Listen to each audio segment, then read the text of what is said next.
Good morning, class. Myself Avni Gupta, and I'm here to teach you constitutional law. So, firstly, I will teach you the important concepts of the constitutional law, important features, doctrines, and main articles. Then we will deal with the MCQs. I will provide you PYQs or MCQs, and along with the mains questions and answers, so that your answer writing can be improved. So, firstly, we will discuss the. So today's lecture plan is lecture number 1 of the Indian Constitution. We will discuss the source of Indian Constitution, which is very important.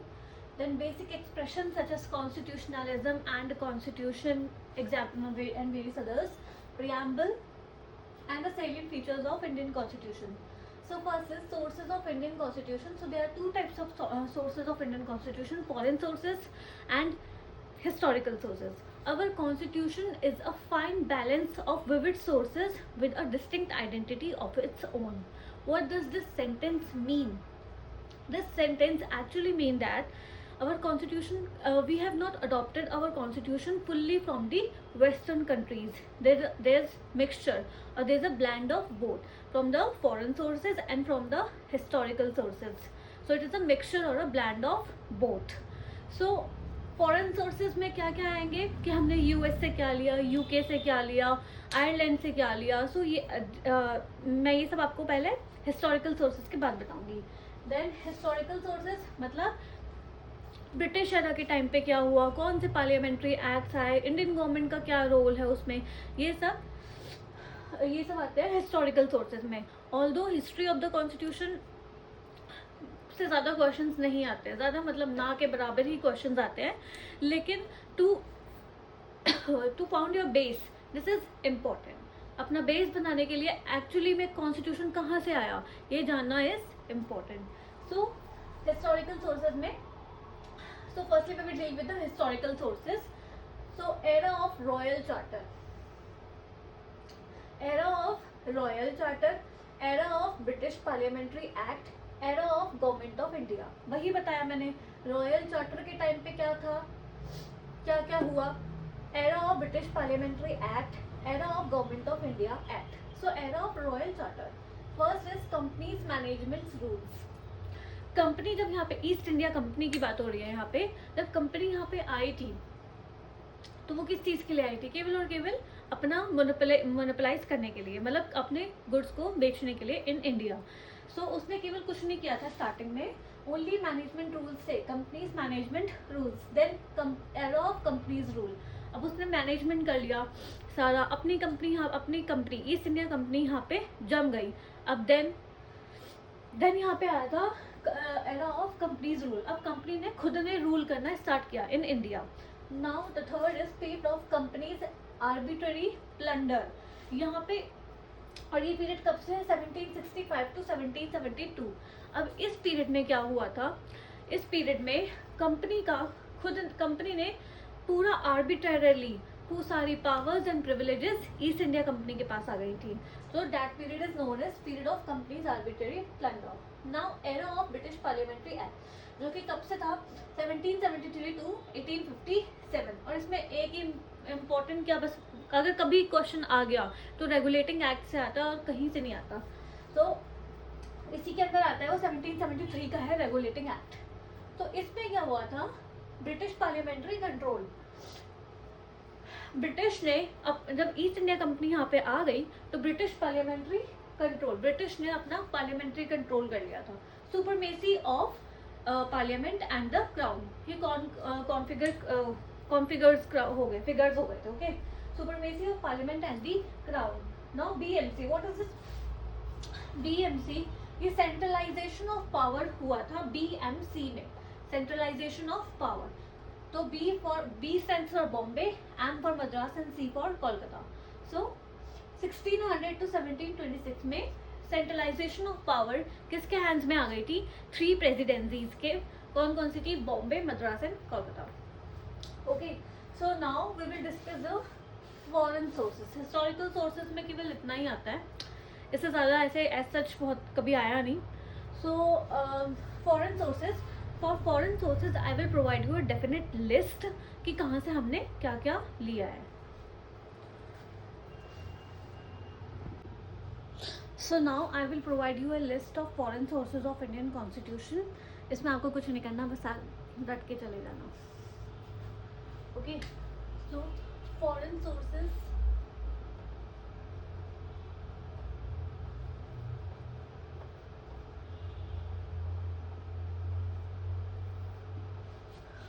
UK, United Kingdom,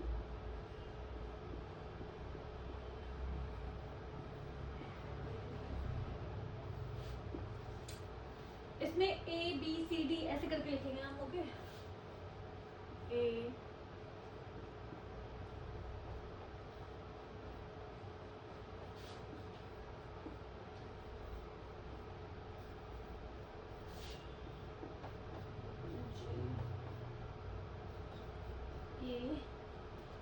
then अभी बाकी आगे का लिखते हैं. Okay, तो A is Westminster model.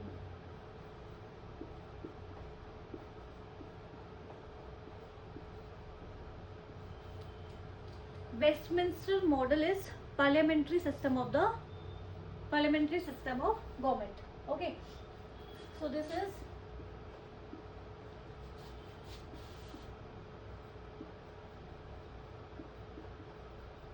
parliamentary system of government.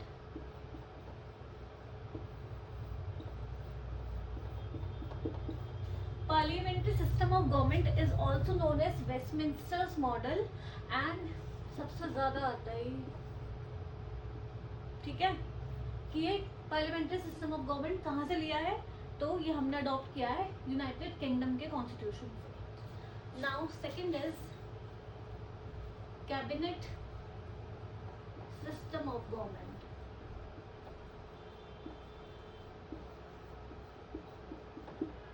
Third is, अच्छा, cabinet system of government and parliamentary system of government ये हमने यूनाइटेड किंगडम के कॉन्स्टिट्यूशन से अडॉप्ट किया है. कैसे अडॉप्ट किया, मतलब पहले, क्योंकि हमारे यहाँ कौन था, ब्रिटिशर्स इंडिया में बिफोर इंडिपेंडेंस, तो जाहिर सी बात है कि पार्लियामेंट्री सिस्टम और कैबिनेट सिस्टम ऑफ गवर्नमेंट ये हमने वहीं से ही अडॉप्ट किया होगा. Okay, so now the next one is bicameral legislature. And what do you mean by bicameral legislature? Two houses, यही होता है, मतलब two houses of the parliament is known as bicameral legislature. Bicameral legislature. And D is all India services.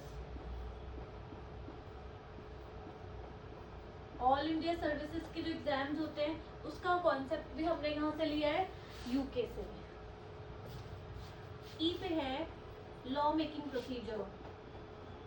अपने यहाँ जो law making procedure है in India, that is also adopted from the United kingdom.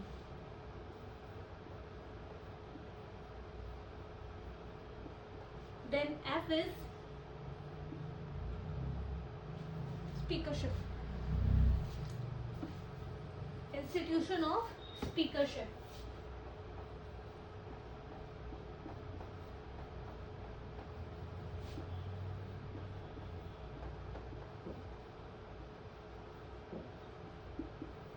Speakership, ये speakership का institution कहाँ से लिया है, ये भी हमने यूनाइटेड किंगडम से लिया है. Now G is single citizenship.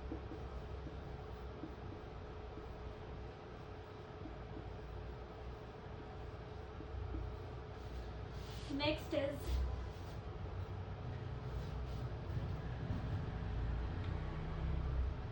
rule of law.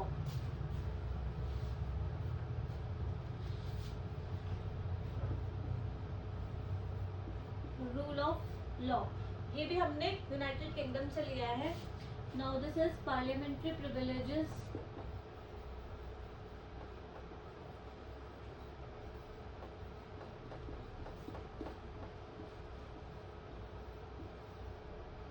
जो भी हम अपने पार्लियामेंट को प्रिविलेजेस देते हैं वो भी हमने, उसका कॉन्सेप्ट भी हमने कहाँ से अडॉप्ट किया है, from the United kingdom. And next one is collective responsibility.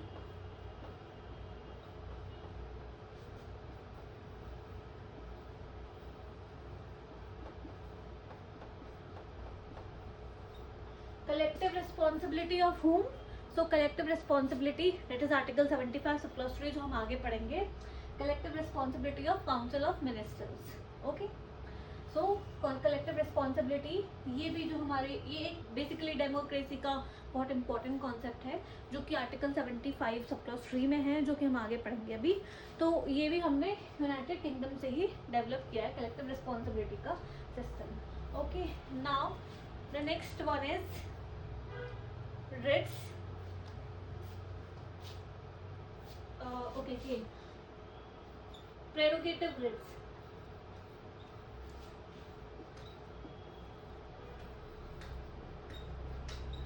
ये रिट्स ये कितने टाइप की होती हैं, ये भी हम अभी बाद में पढ़ेंगे आगे आने वाली क्लासेस में. And now L is nominal hand, office of profit. Office of profit ऐसा बोलते हैं ना कि किसी भी अगर उसमें जॉब लग जाए तो ऑफिस ऑफ प्रॉफिट नहीं होना चाहिए. आई मीन कि जैसे कि किसी की गवर्नमेंट जॉब लगी तो उसको बोलते हैं ना कि आपका कोई और ऑफिस ऑफ प्रॉफिट नहीं होना चाहिए. सो ये ऑफिस ऑफ प्रॉफिट का कॉन्सेप्ट भी हमने यूनाइटेड किंगडम से अडॉप्ट किया है. And nominal head of the government भी, ये भी हमने यूनाइटेड किंगडम से किया है. अच्छा, नॉमिनल का मतलब होता है for the sake of name only, नाम के लिए बस. ठीक है, तो अभी आप इसमें कंफ्यूज हो जाओगे क्योंकि आगे यूएस से हमने इलेक्टेड सिस्टम ऑफ गवर्नमेंट लिया है. तो ये नॉमिनल हेड ऑफ गवर्नमेंट ये यहाँ से, and elected head of government वो यूएस से. तो ये ले लीजिए आप, इसका स्क्रीनशॉट ले लीजिए या फिर आप लिख लीजिए. And then we will go towards the US. US constitution से हमने क्या क्या लिया है.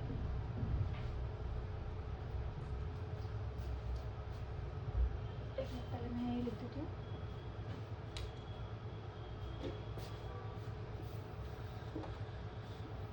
यूएस कॉन्स्टिट्यूशन से क्या क्या अडॉप्ट किया है. First is most important and mostly asked, independence of judiciary. Second, judicial review.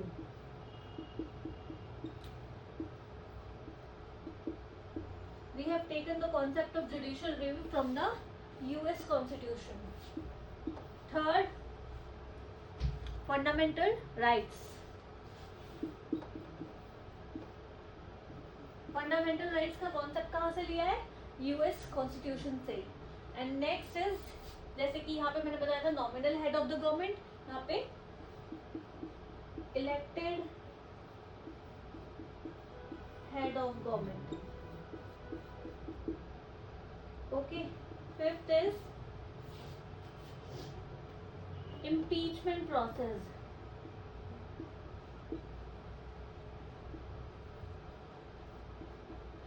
Impeachment process of president, vice president, ये भी हमने यूएस कॉन्स्टिट्यूशन से अडॉप्ट किया है.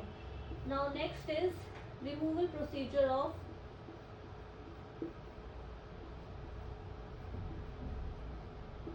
Supreme court and high court जजेस. Removal procedure of supreme court and high court जजेस, तो ये भी हमने यूएस कॉन्स्टिट्यूशन से अडॉप्ट किया है. And then the next is federal system. Next, seventh one is federal system. Federalism, ये सब भी हम बाद में आगे आने वाली क्लासेस में डील करेंगे. And the last is ratification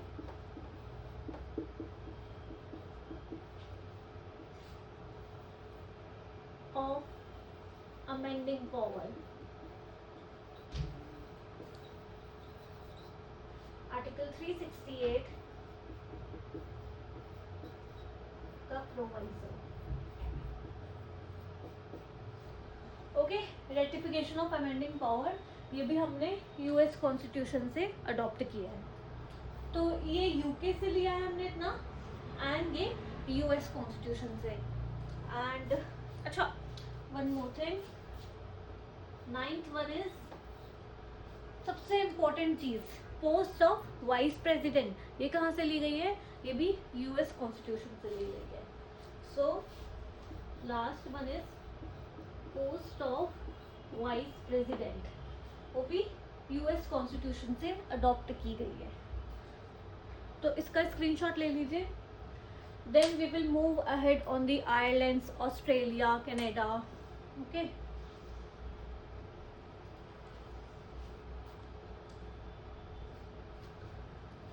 तो ले लिया आपने screenshot. Now we will go towards the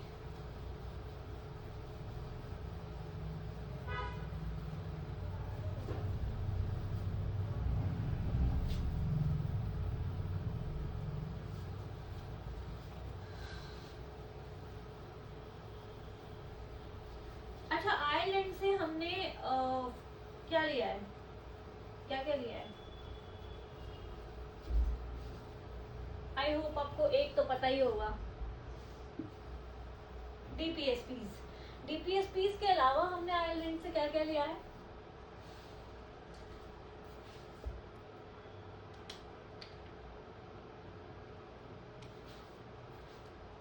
so third is Ireland, DPSPs, directive principles of state policy, ये हमने आयरलैंड से लिया है, सबको पता ही होना चाहिए। सेकेंड, नॉमिनेशन फ्रॉम राज्यसभा में, नॉमिनेशन मेंबर्स फ्रॉम राज्यसभा, जो 12 मेंबर्स नॉमिनेट होते हैं, वो भी हमने, उसका कॉन्सेप्ट भी हमने कहाँ से लिया है? आयरलैंड से लिया है। And third one is system of proportional representation, system of proportional representation, proportional representation होना चाहिए, इसका कॉन्सेप्ट भी हमने आयरलैंड से लिया है। Now we will move toward Canada. Canada, so first is distribution of power,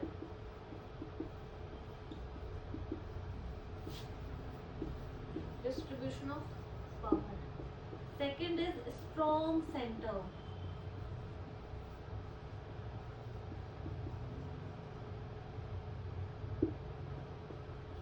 Second is, अच्छा ये दोनों एक दूसरे से जुड़ा हुआ ही है, जैसे distribution of power among the different levels of the different levels of government, state government, central government, okay. And strong center, ये भी कि सेंटर स्ट्रांग होना चाहिए या फिर स्टेट स्ट्रांग होना चाहिए, तो सेंटर होना चाहिए। और ये इसका कॉन्सेप्ट भी हमने कहाँ से लिया है? From the Canadian constitution. And article 1 में एक नॉमेनक्लेचर है, open your article 1।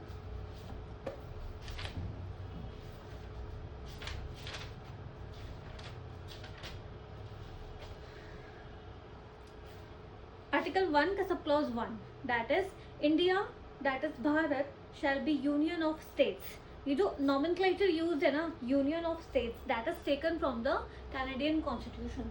So union of states, this is taken from Canadian Constitution. Okay. Now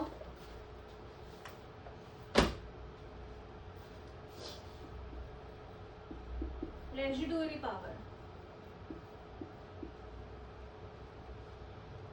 distribution of powers बताया between the central government and the state government, strong center। अच्छा, जो बची हुई powers होंगी, that is known as the residuary powers, which is also taken from the Canadian Constitution. And the next one is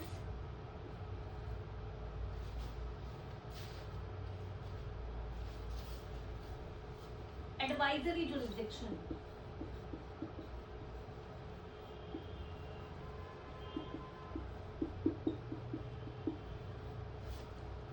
Jurisdictions, तो ये types of jurisdiction है. Advisory jurisdiction, article 143 of the Indian constitution. जो हम आगे judiciary का topic जब deal करेंगे तो उसमें I will tell you about the various jurisdictions of the court, that is appellate jurisdiction with criminal intent and civil content में अलग होता है.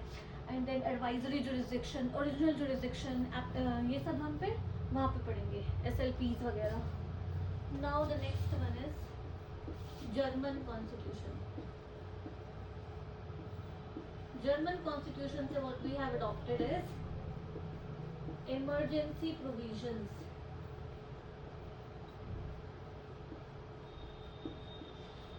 ये ऐसे याद रखना जर्मन कॉन्स्टिट्यूशन का कि हमने इमरजेंसी प्रोविजंस जर्मन कॉन्स्टिट्यूशन से अडॉप्ट किए थे, क्योंकि वहाँ पे पहले हिटलर था ना, तो इमरजेंसी की वहाँ पे ज़्यादा ज़रूरत पड़ती थी. तो ऐसे याद रखने के लिए मैं आपको बता रही हूँ केवल कि जर्मन कॉन्स्टिट्यूशन से हमने इमरजेंसी प्रोविजंस अडॉप्ट किए थे. And secondly suspension of fundamental rights. Suspension of fundamental rights. अच्छा, और इस कॉन्सेप्ट में थोड़ा सा role government of India act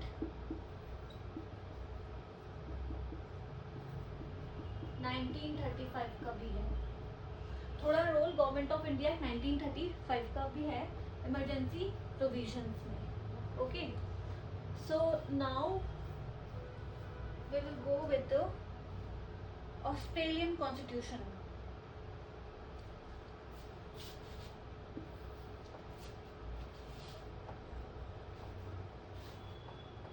Australian Constitution. So first one is language of preamble.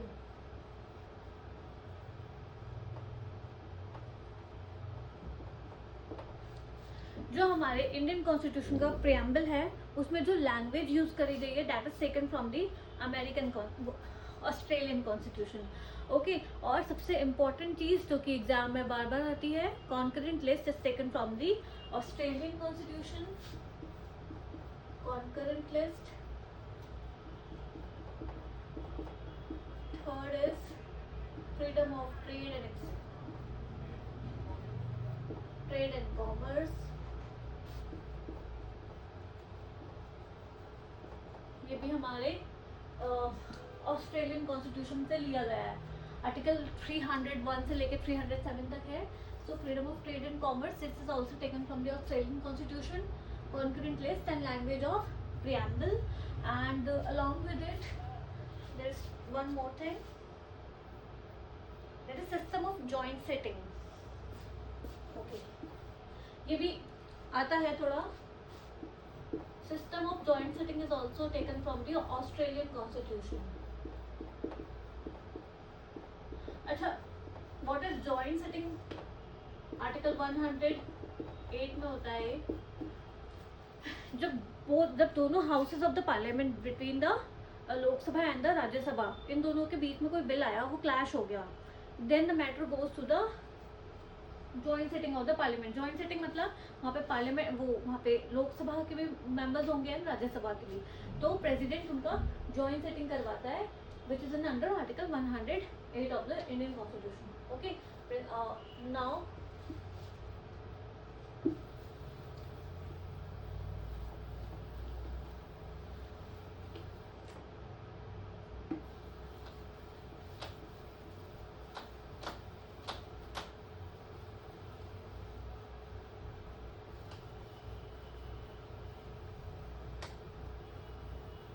move toward the next, that is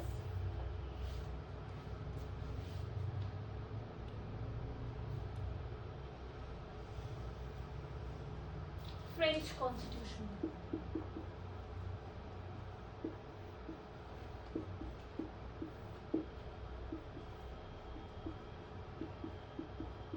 Justice, one second.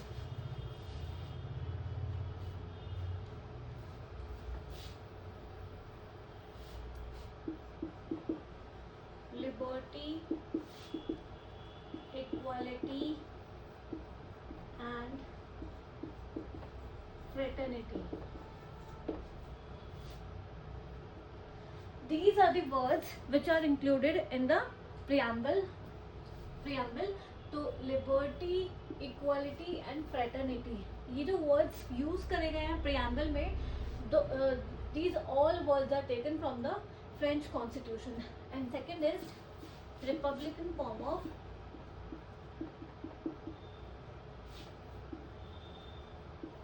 government. This is also taken from the French Constitution. Now the next one is South African Constitution.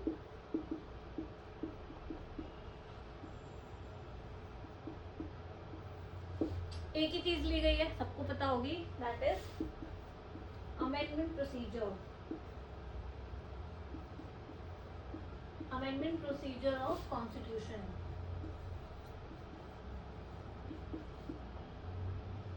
Okay.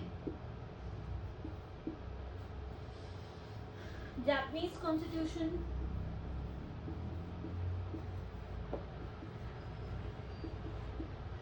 Japanese constitution से भी एक ही चीज ली गई है. अच्छा, open your article 21.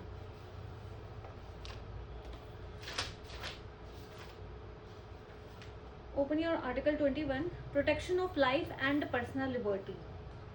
Hey, no one shall be deprived of his life or personal liberty except according to procedure established by law. So this words procedure established by law, this is taken from the Japanese Constitution. So article 21 में procedure established by law.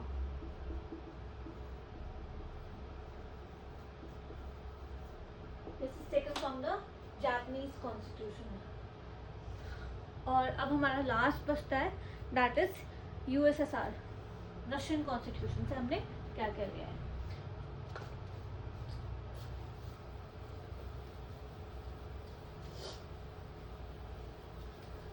ये हमारे foreign sources हैं और mostly questions, बहुत सारे questions इसमें से आते हैं कि किसमें से हमने क्या लिया है और मोस्ट कंफ्यूजिंग होते हैं. लेकिन the list I have provided you, इसको स्टडी करना कम से कम 3-4 बार एंड आपको टिप्स पे हो जाएंगे कि कौन सा आपने कहाँ से क्या अडॉप्ट किया है.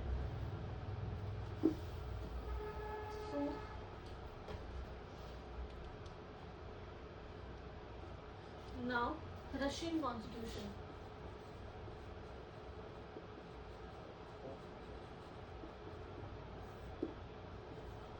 justice, political, social and economical. This is taken from the Russian Constitution. Justice, okay. ये उसके वेरिएंट्स हैं, political, social and economic. And the second one is, और रशियन से हमने क्या अडॉप्ट किया है, रशियन से we have adopted fundamental duties. Fundamental duties. तो फंडामेंटल राइट्स हमने कहाँ से अडॉप्ट किए हैं, USSA fundamental duties, Russian constitution से, and DPSP's directive principles of state policy, Ireland constitution से, ऐसे ही nominal head of the government, UK constitution से, and the elected head of the government US constitution से, और emergency provisions German constitution से, suspension of fundamental rights German constitution, residuary powers, strong centre distribution of powers Canadian constitution, and liberty, equality and fraternity from the French Constitution, republican form of government French Constitution, joint setting Australian Constitution, concurrent list Australian Constitution, trade and commerce and language of preamble Australian Constitution, South African से amendment procedure of the Constitution, Japanese Constitution procedure established by law, and article 1 में जो nomenclature use है Bharat, that is Union of States, that is taken from the Canadian Constitution. Okay, so this is the list of the foreign sources. Okay, so B.R. Ambedkar said that our constitution is a borrowed constitution. Okay, उसके 3 statements हैं, उनके 3 statements हैं B.R. Ambedkar के. उन 3 statements को criticize भी कराया गया है. क्यों? I will tell you. So statements of B.R. Ambedkar are: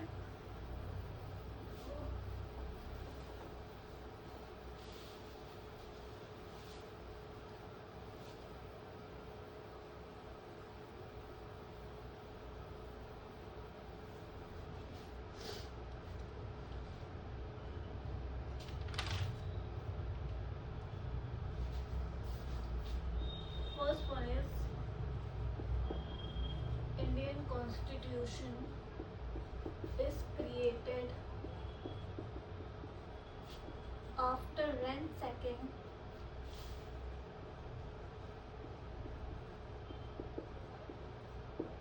the known constitution of the world.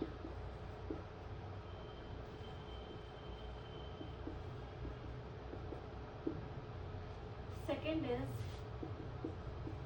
Indian Constitution is a borrowed constitution.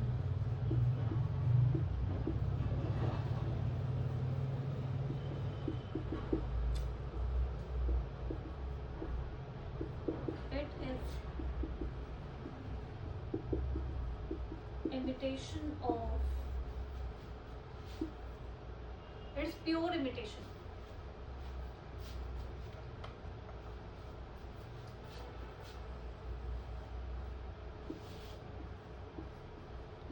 Pure slavish imitation of West countries.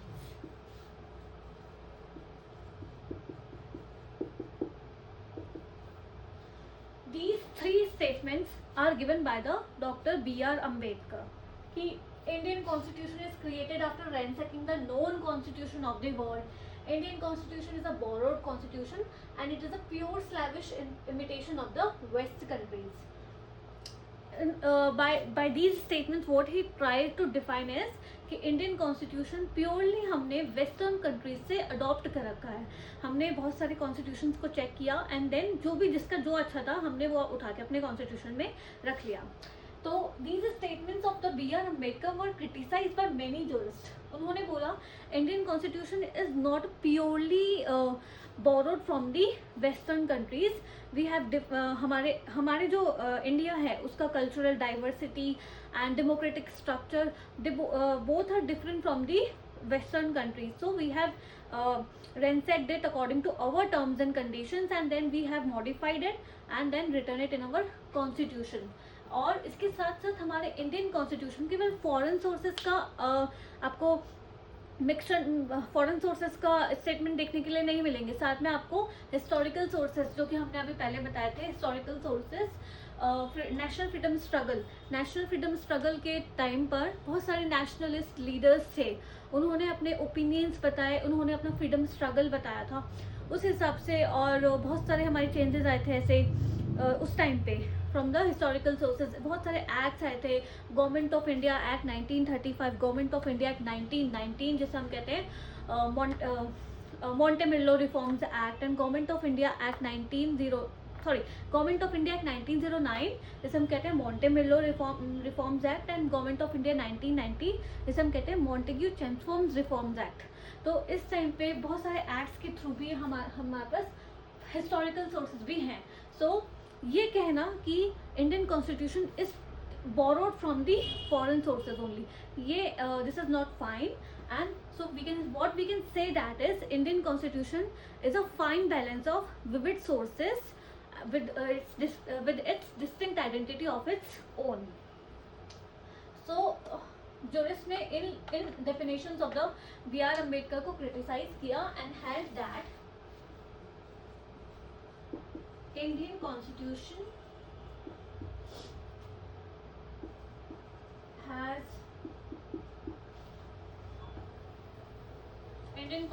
is a fine balance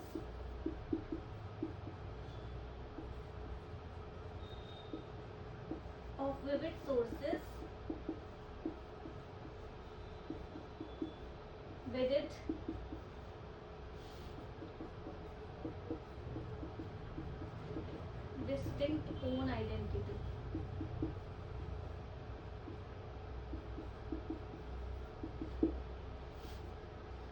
criticism के हुआ, अब criticism के बाद conclusion यही निकला कि Indian constitution is a fine balance है between the foreign sources and the historical sources. तो उसकी खुद की एक डिस्टिंक्ट ओन आइडेंटिटी है. किसकी? इंडियन कॉन्स्टिट्यूशन की. Now we will deal with our preamble. Okay, so next topic is preamble.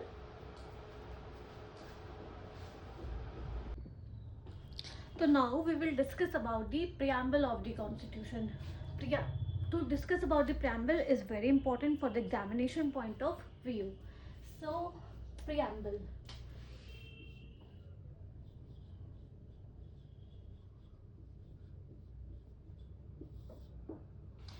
So इसे हम 4 categories में divide करके पढ़ेंगे. So first we will talk about the introduction of preamble.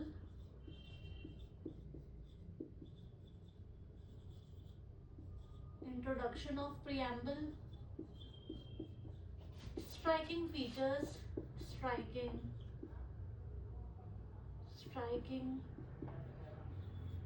feature of preamble.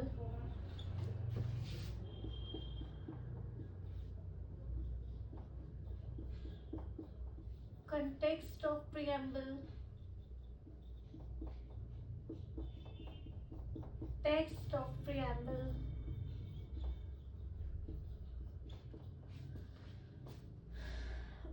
Okay, and here we will also deal with the important statements of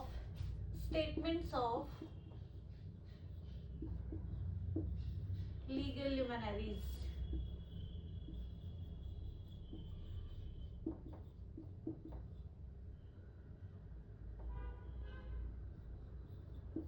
That is experts. So preamble we will discuss in these contexts. So first we will discuss about the introduction of the preamble. Second, striking feature of the constitution. Striking feature of preamble. And third is the statements of the legal luminaries. उन्होंने preamble के बारे में किसने क्या बोला है, जो कि examination point of view से बहुत ज़्यादा important है. And next is context of preamble and last is the text of preamble. So first we will discuss about the introduction of preamble. So what is preamble? Preamble basically है क्या?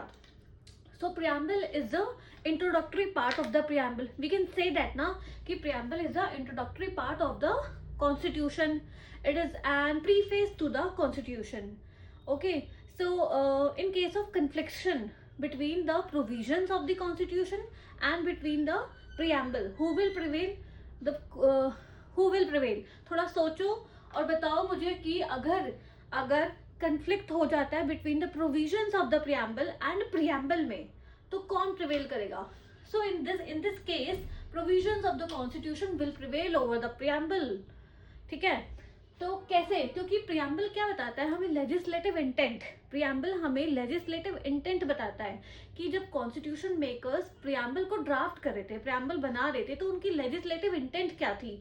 हमें किस हिसाब से आगे प्रोविजंस को, मतलब हमें प्रियम्बल ये बताता है कि हमें किस हिसाब से जो कॉन्स्टिट्यूशन के प्रोविजंस हैं उनको समझना है. ठीक है, so preamble is basically an interface to the constitution. It is a introductory part to the constitution and preamble determines the legislative intent and policy within the law.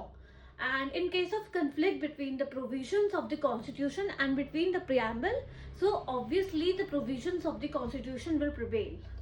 Okay, so this is an introductory part of the preamble. अब preamble का मतलब तो समझ में आ गया ना कि ये preface है, ये constitution का preface है, मतलब introductory part of the constitution है. और इसका main objective क्या है preamble का? कि legislative intent within legislative intent, जब लेजिस्लेटिव इंटेंट और पॉलिसी ड्राफ्ट हो रही थी या फिर कॉन्स्टिट्यूशन में जो प्रोविजंस हैं उनके पीछे का लेजिस्लेटिव इंटेंट और पॉलिसी क्या है वो डिफाइन करेगा आपका प्रियम्बल. और कन्फ्लिक्ट वाला केस कि अगर कन्फ्लिक्ट हो तो प्रियम्बल वो होगा प्रिवेल करेगा या फिर कॉन्स्टिट्यूशन के प्रोविजंस, तो कॉन्स्टिट्यूशन के प्रोविजंस प्रिवेल करेंगे over the preamble. So next is striking feature. अच्छा, आपको क्या लगता है कि प्रियम्बल का स्ट्राइकिंग फीचर क्या होगा? So the symbol of preamble is human philosophy and fundamental human philosophy. Striking features कौन कौन से होते हैं प्रियम्बल के? सो फंडामेंटल लिख दिया है, fundamental human philosophy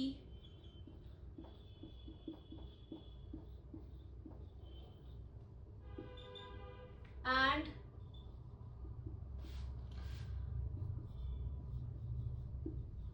human rights. Fundamental human philosophy, human rights, और क्या बताता है देखो, बेसिक स्ट्रक्चर, और क्या बताता है हमारा, goals of Nations.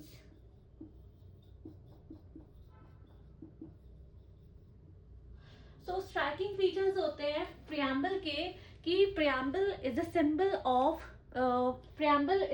Of fundamental human values, philosophies, human values and philosophies, human rights, basic structure, goals of nations. कि क्या क्या आपके goals of nation हैं, human rights क्या, कौन कैसे कैसे human rights को हम प्रोटेक्ट कर सकते हैं, बेसिक स्ट्रक्चर है या नहीं है, इसके लिए भी आपके केस लॉज आएंगे अभी बाद में, वो पढ़ेंगे अभी हम. और तो these are the striking features of the constitution, preamble. Now the statement of the legal luminaries. तो ये कुछ स्टेटमेंट्स मैं आपको बताऊंगी, वो statements are very important, so उन सबको याद करना इज योर ड्यूटी, और मेरा काम क्या है आपको बताना, मेरी ड्यूटी आपको बताना और आपका ड्यूटी याद करना. सो स्टेटमेंट्स ऑफ लीगल लिमिनरीज. तो फर्स्ट हम स्टेटमेंट पढ़ते हैं, नाना Palkhivala.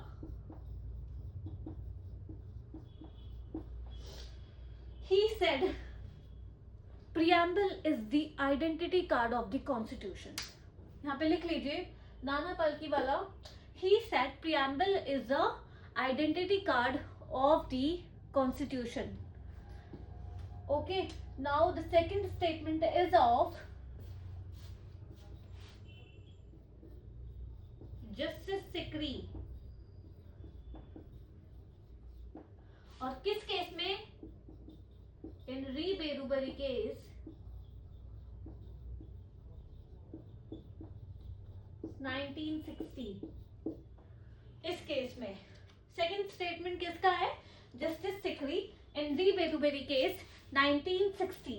In this case, Justice Sikri said that preamble is an preamble. ये भी लिख लीजिए, ये भी नोट कर लीजिए आप. जस्टिस सिकरी के आगे ऐसे डैश लगा के लिखिए. Preamble is an key to open the minds of the preamble is an key to open the minds of the constitutional makers. की चाबी वाली की बात करी गई है. Key to open the mind of the constitutional makers. Now next statement is of Justice Subba Rao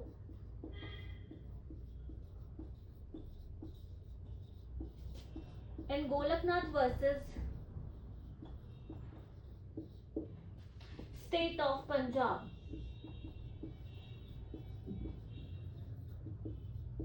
1967.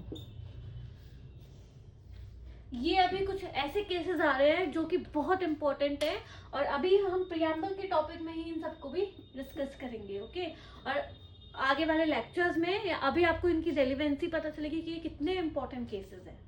तो justice Subba Rao in Golaknath versus state of Punjab said that preamble contains in nutshell the ideals and aspirations of nations.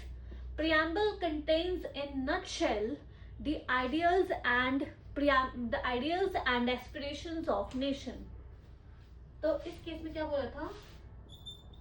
In nutshell, the ideals and aspirations of nation. Preamble contains in nutshell the ideals and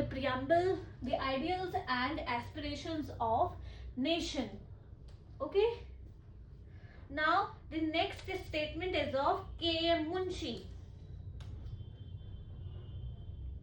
K.M. Munshi. Who is K.M. Munshi? He is a celebrated member of Constituent Assembly. K.M. Munshi एक member थे, celebrated member of Constituent Assembly. और उन्होंने क्या बोला? Preamble is the horoscope of sovereign, democratic and republic. Next is of K.M. Munshi. ये थे कौन? A member of Constituent Assembly. और he said that preamble is an horoscope of republic, democratic and horoscope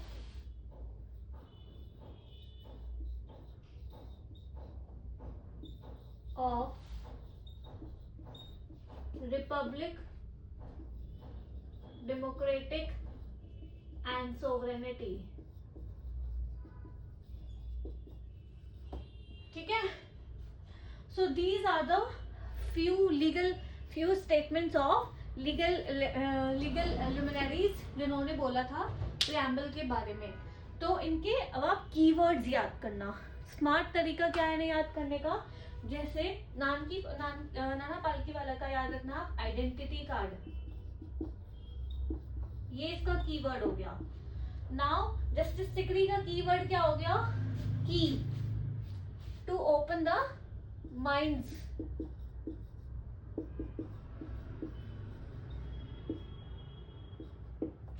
तो justice Sikri का ये हो गया keyword. Now justice Subba Rao Golaknath versus state of Punjab, इसका कीवर्ड क्या हो गया? नटशेल. के.एम. मुंशी का कीवर्ड क्या हो गया? Horoscope. So these are the keywords of these legal luminaries. Now we will discuss about the context of preamble. So context of preamble basically क्या होता है? So there are certain criteria. There are certain criteria of factors. ठीक है? Okay. Which are deals with the preamble. So first we will discuss about the objective resolution. Objective resolution. Okay, objective resolution was given by Jawaharlal Nehru on 30th December 1940, 1949, I guess, na? Let me check. Yeah, no, 1946. 1946. So objective resolution, this was moved by Jawaharlal Nehru on 13th December 1946 and it was adopted by the Constituent Assembly on 26th January 1947. 26th January 1947. It was adopted by the Constituent Assembly. और इस objective resolution में जवाहरलाल नेहरू ने क्या बताया था कि हमारे जो नेशन है उसके गोल्स क्या होंगे. So these goals are defined in the objective resolution. Objective नाम से ही क्लियर है कि उन्होंने ऑब्जेक्टिव बताए थे. 13 दिसंबर 1946 को बताए थे एंड 26 दिसंबर 1947 को वो अडॉप्ट हुआ. Now we will deal with the so idea of preamble. Okay, so first one is objective resolution and second is idea of preamble. ये preamble, idea of preamble is taken from which source? अभी मैंने आपको थोड़ी देर पहले sources of constitution बताए थे. तो preamble की लैंग्वेज कहाँ से ली गई है? वो तो ऑस्ट्रेलियन कॉन्स्टिट्यूशन से ली गई है. Next is language of preamble. Language of preamble, तो ये कहाँ से ली गई है? ऑस्ट्रेलियन से. ओके, ऑस्ट्रेलियन कॉन्स्टिट्यूशन से. And idea of preamble is taken from the US constitution. Okay, and next one is idea of preamble is taken from US constitution and the language is taken from the this one Australian constitution. And now liberty, equality and fraternity. Liberty, equality and fraternity, republican form of government.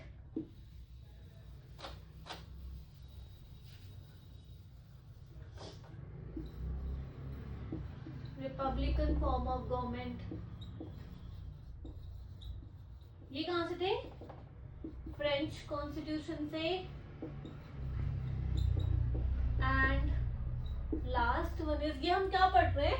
Context of preamble, कि हमने कहाँ कहाँ context, जो preamble का context है वो कहाँ कहाँ से लिया गया है. तो ऑब्जेक्टिव रिजोल्यूशन से, idea basically idea of preamble US constitution से, लैंग्वेज ऑस्ट्रेलियन कॉन्स्टिट्यूशन से, लिबर्टी, इक्वालिटी, फ्रेटर्निटी ये फ्रेंच कॉन्स्टिट्यूशन से. और एक और वर्ड है यहाँ पे justice. Justice, social, economical and political, ये कहाँ से लिए गए हैं?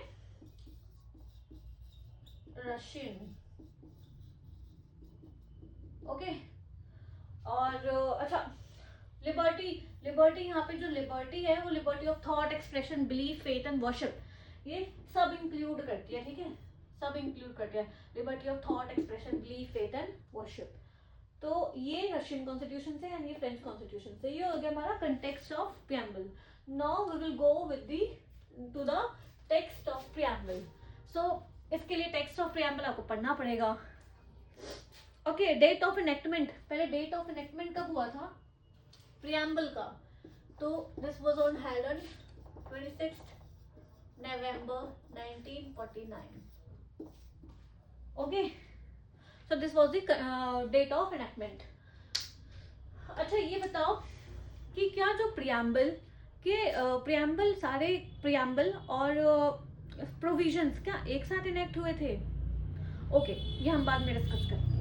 सोचना आप थोड़ा कि सारा कॉन्स्टिट्यूशन एक ही साथ आ गया था क्या? मतलब प्रियम्बल और फिर सारे प्रोविजंस एक ही साथ आ गए थे, या फिर कुछ अलग अलग भी आए थे, या फिर कुछ पहले आए थे कुछ बाद में आए थे? तो वो उसके बारे में आप थोड़ा सोच के आइएगा. Now we will deal with the text of preamble. तो इसमें आ जाता है हमारा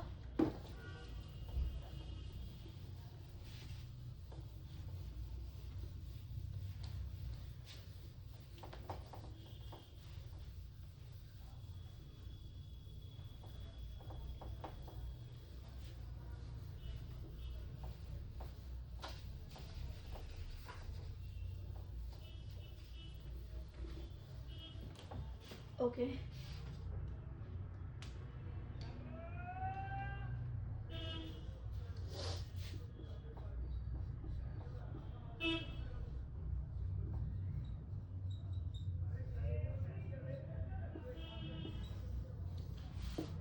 source of authority.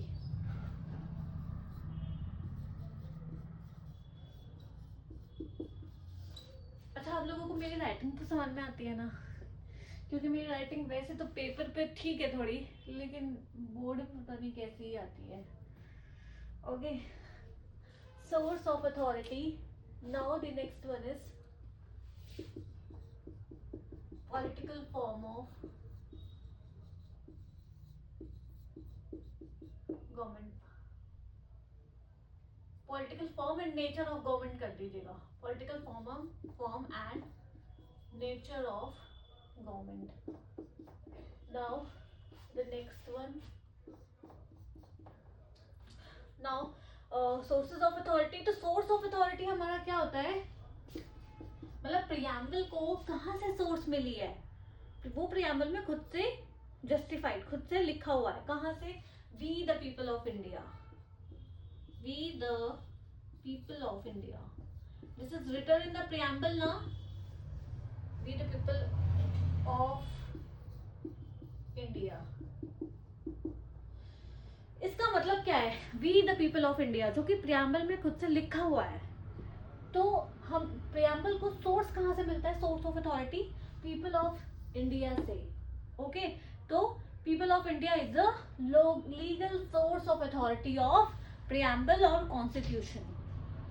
Okay, now the next one is political form and nature of government. So हमारा नेचर ऑफ गवर्नमेंट कैसा होगा?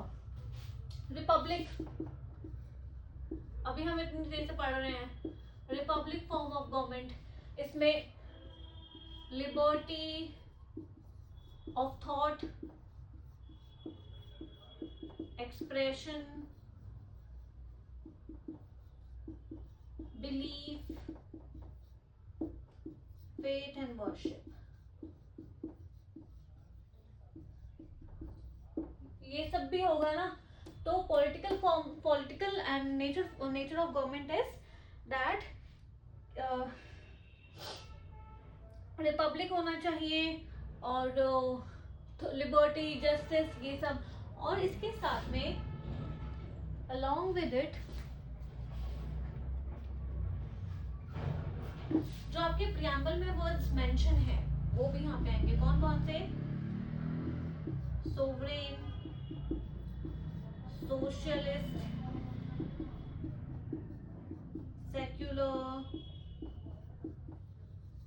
डेमोक्रेटिक तो हो ही गया ना ऊपर, नहीं, डेमोक्रेटिक, रिपब्लिक. ठीक है. So these are the political form and nature of government. अच्छा, रिपब्लिक, ओके, तो these are the political form and nature of government. Now we will deal liberty of thought. Okay, अच्छा, जो हमारा SSI, what is this stands for, जो कि 42nd amendment से आया था, 42nd अमेंडमेंट एक्ट से आया था. तो दिस स्टैंड फॉर, ये ऐसा याद करने की ट्रिक है ये भी, SSI 42nd अमेंडमेंट, क्योंकि प्रियम्बल केवल एक ही बार अमेंड हुआ है from the 42nd amendment act. And this stands for socialist, फिर दोबारा ऐसा आ गया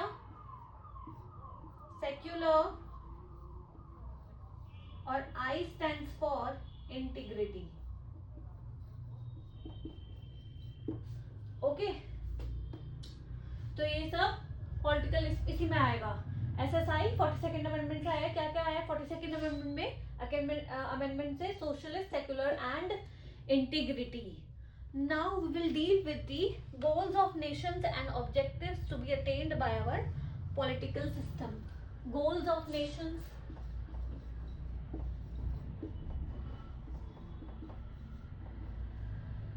And objectives to be attained by our political system.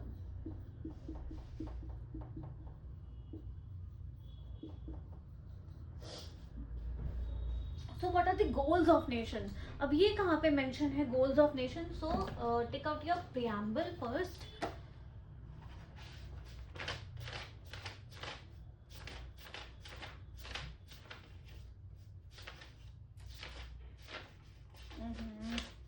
Okay, so यहाँ पे देखो, जहाँ पे मैं पढ़ूंगी वहाँ मार्क करना है. Okay, so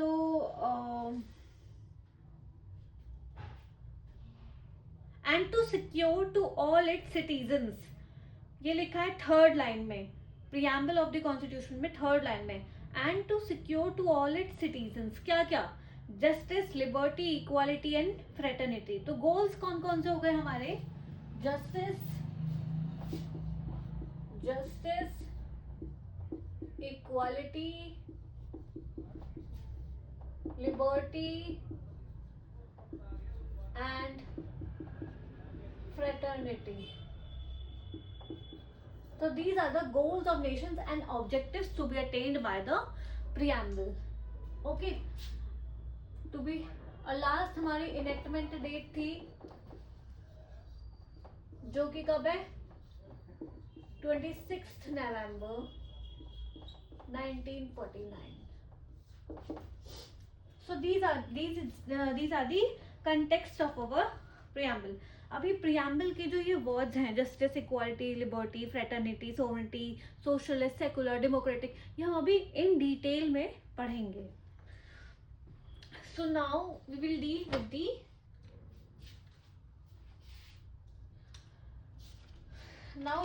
with the similarity and distinction between the preamble of the acts and preamble of constitution.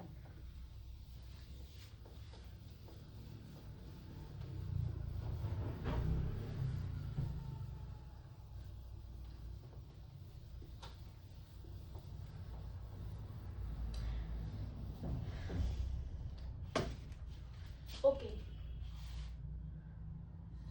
Question arise होता है कि what is the similarity and dissimilarity between the preamble of act and preamble of constitution. तो कुछ difference तो होगा, तभी ये question arise होता है कि what is the similarity and dissimilarity between the preamble of the act and preamble of constitution. तो सिमिलैरिटीज भी होंगी और डिससिमिलैरिटीज भी होंगी.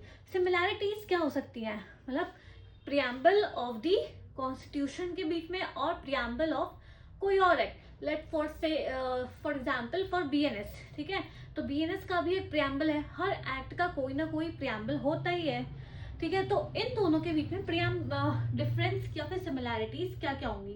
तो सिमिलैरिटीज तो ये हो सकती हैं कि preamble of constitution as well as preamble of any act defines the legislative intent of making the provisions of that act और कॉन्स्टिट्यूशन.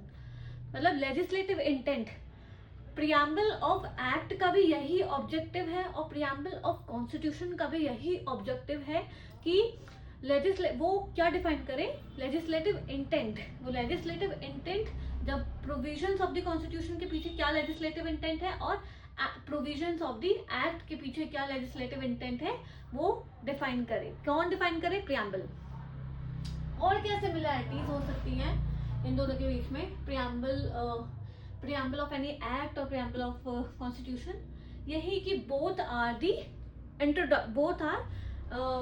द फर्स्ट इंस्टेंस, मतलब पहली ही ग्लिम्स पे होते हैं, सबसे पहले एक्ट प्रियम्बल होते हैं, चाहे वो प्रियम्बल ऑफ द एक्ट हो या चाहे प्रियम्बल ऑफ द कॉन्स्टिट्यूशन हो. ओके. और डिससिमिलैरिटीज क्या हो सकते हैं between the preamble of the constitution and preamble of any act. Dissimilarities can be preamble of constitution. Preamble of constitution is enacted by the enacting body.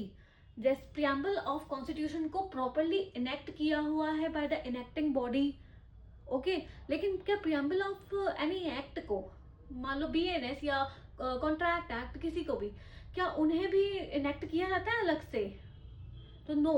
Answer is no. So preamble of any act is not enacted by the enacted body, but the preamble of constitution is enacted by the enacted body. And second, अच्छा, similarity एक ये भी हो सकती है कि in case of conflicts between the preamble of any act or provisions of that act, तो who will prevail? Obviously provisions. जैसे कि कॉन्स्टिट्यूशन के केस में भी होता है कि in case of conflict between the preamble of constitution and the provisions of and the articles of the constitution, तो who will prevail? Articles or the provisions of the constitution, as in the same way articles of any statutory act. Okay. तो these two are the similarities between the two, and dissimilarities यही है कि preamble of the constitution को enabling body is legislative body, तो legislative body ने enact किया हुआ है, उसको अलग से इम्प्लीमेंट किया गया है, लेकिन provisions of preamble of the act को इनेबलिंग बॉडी अलग से इनेबल नहीं करती है. ओके. और Keshavananda Bharati versus state of Kerala 1973 का केस था. Keshavananda Bharati versus state of Kerala. Okay. इस 1973 इस केस में भी Supreme Court clearly held that preamble is a part of the Indian Constitution. Preamble is a part of the Indian Constitution. इसका मतलब कि इंडियन कॉन्स्टिट्यूशन तो अमेंड हो सकता है, तो क्या इसका मतलब preamble भी अमेंड हो सकता है? So the answer is big yes. As the preamble is the part of the Indian Constitution, it can be amended as well. लेकिन आज तक केवल preamble कितनी बार अमेंड हुआ है? Only one time. Only one time.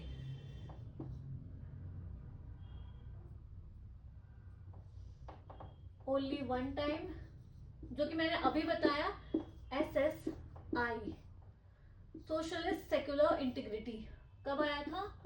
42nd amendment act से. तो केवल एक ही बार अमेंड हुआ है. अब हम पढ़ते हैं टेक्स्ट ऑफ द प्रियम्बल. सो उसके लिए आपको टेक्स्ट पढ़ना जरूरी है. So now we will deal with the case laws related to preamble.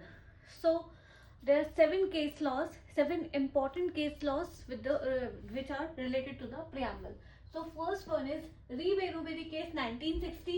Second is Magan Bhai Ishwar Bhai Patel versus Union of India 1970. Kesavananda Bharati case Kesavananda Bharati case, जिसको हम कहते हैं fundamental rights case. Fundamental rights case 1973. Indira Gandhi versus Raj Narain 1975. Charan Lal Sahu versus union of India 1990. SR Bommai versus Union of India 1994. And the last one is LIC of India versus Consumer Education and Research Center 1995. तो अब मैं आपको basically इन cases में क्या held हुआ था, क्या हुआ था, ये बताऊंगी. So first case is in री बेरूबेरी केस 1950. अच्छा, री स्टैंड्स फॉर रेफरेंस. ओके. तो re Berubari case 1960. So in this case there was अच्छा, एक वेस्ट बंगाल में एक जगह थी, लैंड डिस्प्यूट था, ठीक है. There was agreement between the India and Pakistan that this place will goes into the Pakistan. So this agreement was challenged in the Supreme Court. अच्छा, इसमें प्रेसिडेंट ने article 143 that is advisory jurisdiction भी मांगा supreme court का. तो supreme court ने तब इसको अनकॉन्स्टिट्यूशनल डिक्लेयर कर दिया. देन और अच्छा, इस केस में वैसे मेन हम प्रियम्बल के पॉइंट ऑफ व्यू से जो पढ़ रहे हैं ये केस, इस केस में ये बोला गया कि preamble is not a part of Constitution. In Re Beruberi case 1960, it was held by the Supreme Court that preamble is not a part of Constitution. क्यों नहीं है? क्योंकि उन्होंने ये बोला कि preamble part इसलिए नहीं है क्योंकि वो क्योंकि उसका जो प्रीफेस है वो एक अलग चीज है और preamble एक अलग चीज है. तो हम इसको part of preamble, part of constitution नहीं बोल सकते. Okay, Magan Bhai Ishwar Bhai Patel versus Union of India 1970. This was repeated that it is not that preamble is not a part of a constitution. Then in Keshwananda Bharti versus State of Kerala 1973. So the decision of these two cases was overruled by the Supreme Court. In this case, that is Keshwananda Bharti versus State of Kerala 1973. In this case, Supreme Court held that preamble is an part of a Indian Constitution. Preamble, and also it was held that preamble is a basic structure of the Constitution. And क्योंकि preamble is a part of the Constitution, तो इसका मतलब ये है कि preamble can be amended. और Re Beruberi case ये बोल रहा था कि preamble is not a part of the Constitution, so it cannot be amended. Okay. Keshavananda Bharati case ने इस केस को ओवररूल किया एंड बोला कि preamble is a part of the Constitution and so it can be amended. So in Indira Gandhi versus Raj Narayan 1975. In this case, it was held that preamble is an integral part of the constitution. मतलब basically इसी case को उन्होंने थोड़ा enhance करके बोला कि this is an integral part of the constitution which can't be separated. In Charanlal Sahu versus Union of India 1990, in this case it was held that preamble is a part of the सबसे important बात तो उन्होंने यही बोली कि preamble is an integral part of the constitution, and along with it it was also said that कि preamble का जो basically structure है, preamble का जो इसमें वर्ड्स यूज करे गए हैं, डेमोक्रेटिक, रिपब्लिक, ये सब, कि इंडिया एक ऐसी कंट्री है जो कि ना तो एक्सटर्नली किसी के ऊपर डिपेंडेंट है और ना ही इंटरनली किसी के ऊपर डिपेंडेंट है. तो India is fully sovereign country. This was held in the case of Charanlal Sahu versus union of India 1990. तो दो चीजें बताई गई कि preamble is an integral part of the constitution, and along with it कि रिपब्लिक, डेमोक्रेटिक जो वर्ड्स वगैरह हैं प्रियम्बल में, उसका मतलब ये है कि India is fully sovereign country. It is not externally dependent and not internally dependent on any matter on the foreign countries. And now SR Bommai versus union of India 1994. In this case it was held that federalism is the basic structure of constitution. अच्छा, federalism को बोला गया basic structure, federalism को, और किसको बोला गया? Secularism को. Point number 1, federalism is a basic structure of constitution. Second is secularism is a basic structure of the constitution. And the third one is कि भाई preamble is an integral part of the constitution. And the last case is LIC of India versus Consumer Education and Research Center 1995. In this case, it was also held by the Supreme Court that preamble is a part of the basic preamble is a part of the constitution, so it is a basic structure of constitution. Okay, तो इसमें ये सारे important case laws हैं जो कि preamble से related हैं, और ये कभी कभी ऐसे क्रोनोलॉजिकल ऑर्डर में लगाने के लिए ऐसे आ जाते हैं, और वैसे इम्पोर्टेंट तो है. ठीक है, चरणलाल साहू इज इम्पोर्टेंट, ये कृष्णा भारती, इंदिरा गांधी, ये सब are important. Okay, so now we will discuss about the keywords of preamble. So take out your preamble first. Take out your preamble.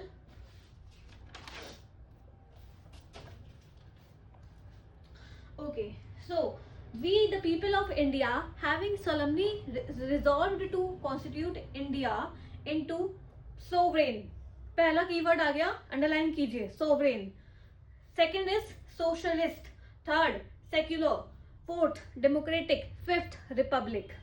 To secure to all its citizens. फिर underline कीजिए, justice. Justice के आगे क्या लिखा है? Social, economic and political. और justice हमने कहां से लिया था? रशियन रिवॉल्यूशन से. Second is liberty. लिबर्टी किस चीज की? Liberty of thought, expression, belief, faith and worship. और ये कहां से हमने लिया था? फ्रेंच रिवॉल्यूशन से. Equality. Equality of what? Equality of status and of opportunity. And to promote among them all fraternity. Fraternity is assuring the dignity of the individual and the unity and integrity of a nation. Unity and integrity कहाँ से आया? 42nd Amendment Act से. In our Constituent Assembly, this 26th day of November 1949 do hereby adopt को underline करो, enact and give to ourselves this constitution. Okay, ये हमने preamble पढ़ा. अब इसके कीवर्ड्स कौन कौन से लिख के निकले? Sovereign, socialist, secular, democratic, Republic, justice, liberty, equality and fraternity.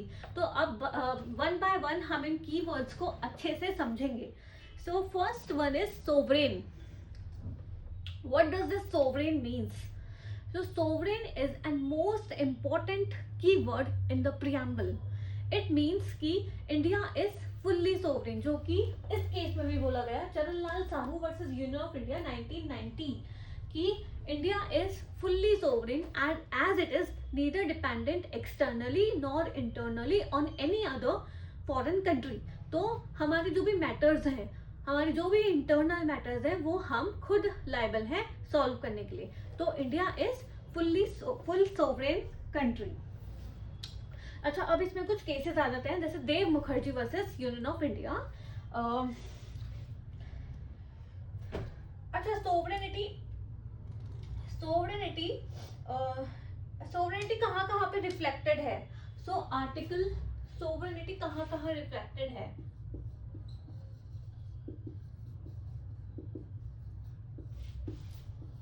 Article 1 sub clause 3, article 2 and article 3।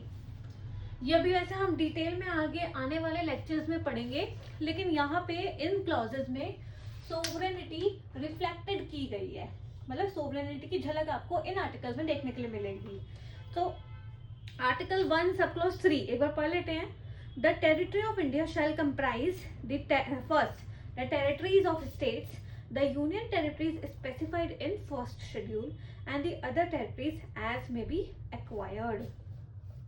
ये आर्टिकल 3 का भी बेसिकली जो सी पॉइंट है वो सोवरेनिटी की तरफ है। कैसे? Such of the territories as may be acquired. ठीक है। फिर आर्टिकल 2 दैट इज एडमिशन और establishment of new states, article 3 formation of new states and alteration of areas, boundaries and ये सब। तो ये हम अलग से डील करेंगे इनके साथ।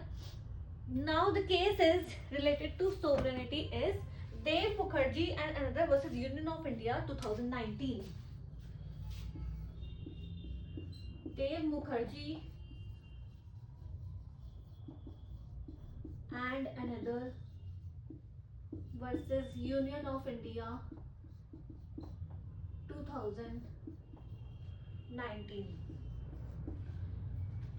In this case, United Nations Human Commissioner on Human Rights उन्होंने बोला कि जो इंडिया का CAA है, सिटीजनशिप अमेंडमेंट बिल जो आया था, सिटीजनशिप अमेंडमेंट एक्ट, सो इसमें हमें अमाइकस क्यूरे बनाया जाए।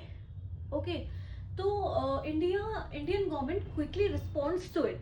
It says CAA is our personal matter, so you can be interfere in our personal matter. So this case is related to sovereignty. इससे पता चला ना कि India is a sovereign country. Dev Mukherjee and others versus Union of India 2019. UNHRC ने बोला कि हमारे American क्यूरे बना दिया जाए। इंडियन गवर्नमेंट ने रिस्पॉन्ड किया और बोला कि CAA is our personal matter and nobody can interfere in it. Okay, so supreme court ने ऐसा बोला था। Now the second keyword is socialism.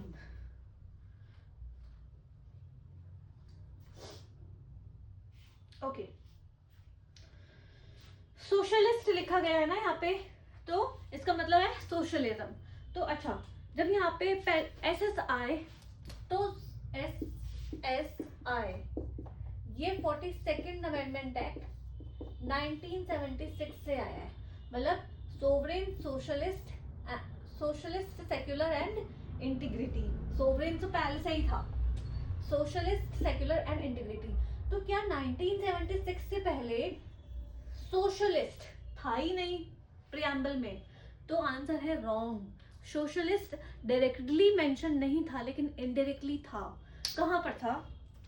तो ये justice, social, economic and political, जो ये है justice, social, economic and political, तो यहाँ पे सोशलिस्ट वर्ड एक्सप्रेसली मेंशन नहीं था प्रियम्बल में, लेकिन इम्प्लाइडली यहाँ पर था। सोशलिज्म का मतलब क्या होता है? कि सोशलिज्म कि जस्टिस हो, और justice must be political, economic and social हो, एंड तो ये सब चीज था। तो ये बात गलत होगी कहने से कि 42nd अमेंडमेंट एक्ट 1976 से पहले सोशलिज्म वाज नॉट देयर। अच्छा, सोशलिज्म जब भी हम पढ़ते हैं तो हमें सोशलिस्ट, सोशलिज्म, सोशलिस्ट, तो इसमें हमें कॉन्स्टिट्यूशन में कौन से प्रोविजंस याद आते हैं एकदम से? That is TPSP is part 4 of the constitution. Socialism से हमेशा जुड़ेगा क्या? DPSPs. Part fourth. Part fourth, that is DPSPs, mentions the social structure which government has to follow. Social benefits, social benefits of the people के लिए कुछ वहाँ पे guidelines है, criteria है which the excuse me, which the government has to follow. तो जब भी socialist word आएगा तो हमें DPSPs और part fourth of the Indian Constitution से उसे जरूर टच करना है. अच्छा, second is सोशलिज्म के भी कुछ केस लॉज हैं. अच्छा, ओके, सो 42nd अमेंडमेंट 1976 से ये इम्प्लीमेंट हुआ था. The socialist content is in DPSP और this Indian brand of socialism is known as democratic socialism. Democratic socialism. अब इंडियन कंटेक्स्ट में सोशलिज्म को हम क्या बोल सकते हैं? Democratic socialism. In Indian context, socialism is refers to democratic socialism. And what does this democratic socialism mean now? Democratic socialism is eradication of poverty. कैसे होना चाहिए democratic socialism? Poverty ना रहे, equality रहे, and fundamental human rights are enhanced रहे. तो उसके through democratic socialism को हम फॉलो अप करते हैं. नाउ इसके रिलेटेड कुछ केस लॉज हैं. That is GB Pant university versus GB Pant university of agriculture and technology versus state of UP.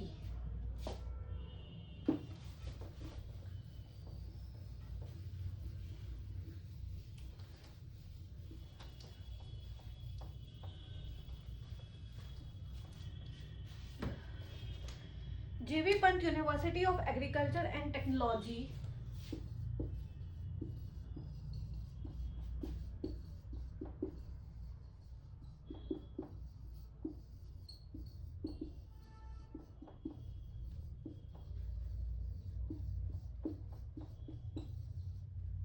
And technology versus union of state of UP.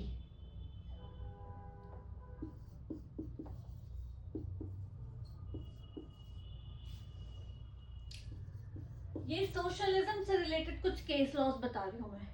Okay, so in this case GB Pant university of agriculture and technology versus state of UP, it was observed by the Supreme Court that democratic socialism aims at eradicating poverty. Democratic socialism aims at eradicating poverty and inequality of opportunity. इस case में supreme court ने ये बोला कि democratic socialism का M क्या है.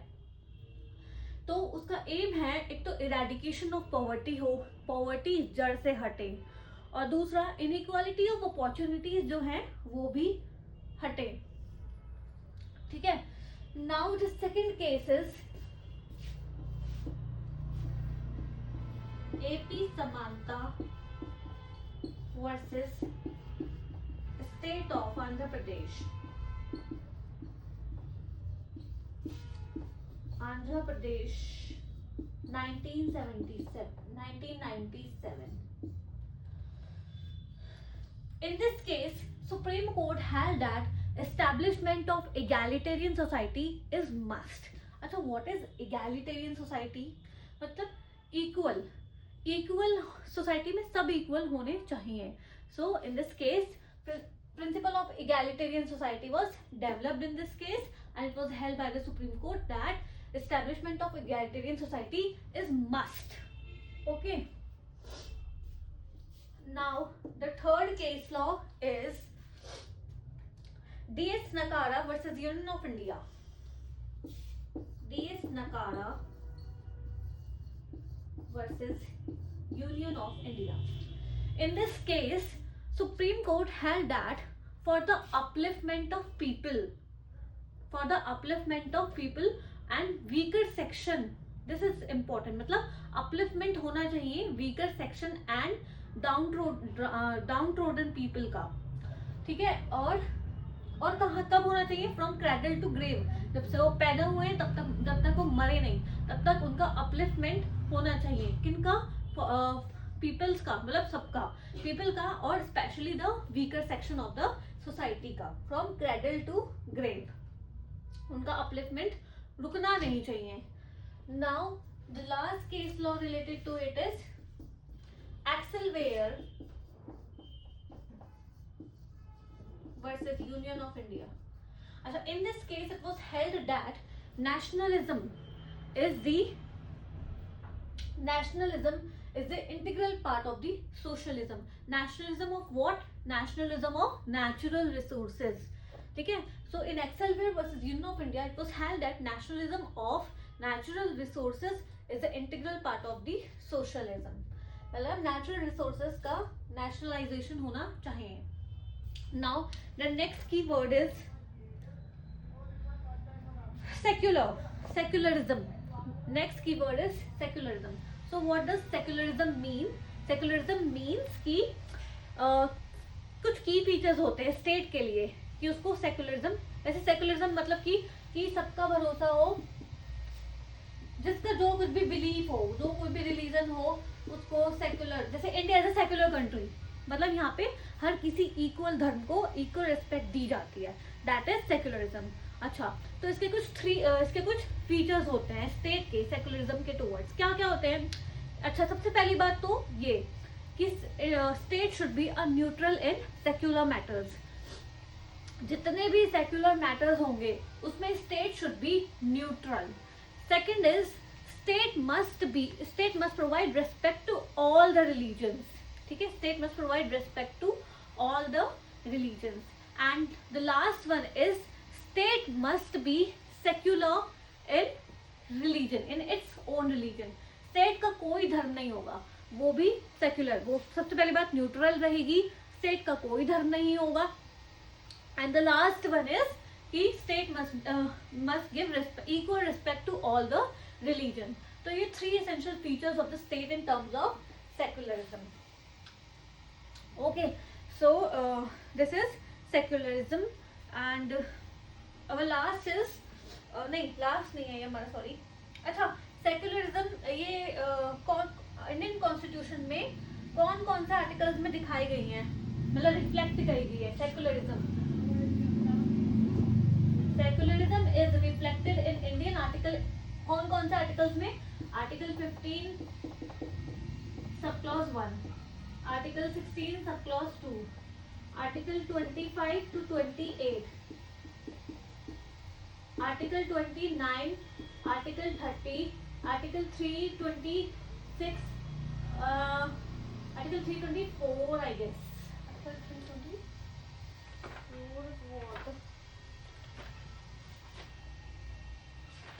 Let me check first. No, Article 326 and Article 325. इन सब में सेक्युलरिज्म इज रिफ्लेक्टेड. ठीक है? अब अच्छा, ये जो मैंने आपको 3 फीचर्स बताए स्टेट के सेक्युलरिज्म के टुवर्ड्स, वो क्या है? उससे क्या पता चलता है कि state is neither a proactive God and state is neither a proactive God और अ प्रीएक्टिव गॉड. मतलब स्टेट ना तो किसी गॉड को प्रोटेक्टिवली एनहांस करती है, ना ही उसको डाउन करती है. Okay, so the next is democratic. अच्छा, और केशवानंद भारती केस में क्या बोला है कि secular character of the state, secular character of the state is the basic structure of the constitution. किस केस में बोला गया है ये? Keshwananda Bharati versus State of Kerala. It was held that secular character of the state is the basic structure of the constitution. और SR Bommai versus Union of India में तो बोला ही था सेक्युलरिज्म को कि secularism is basic structure of the constitution. अच्छा, अब अगर एग्जाम में ये आएगा कि in which case it was held that secular character of the state is the basic structure of constitution, तो आंसर आप लगाओगे Kesavananda Bharti.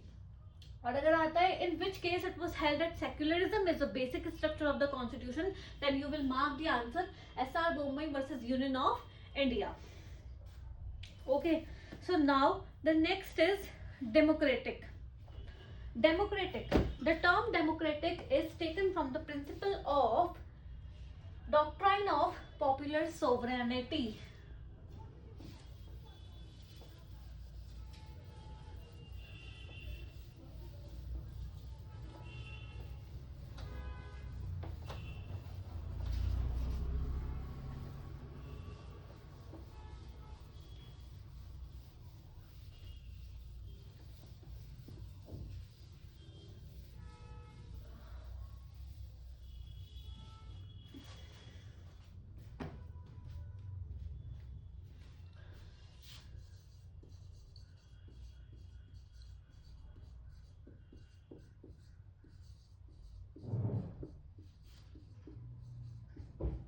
Doctrine of popular sovereignty.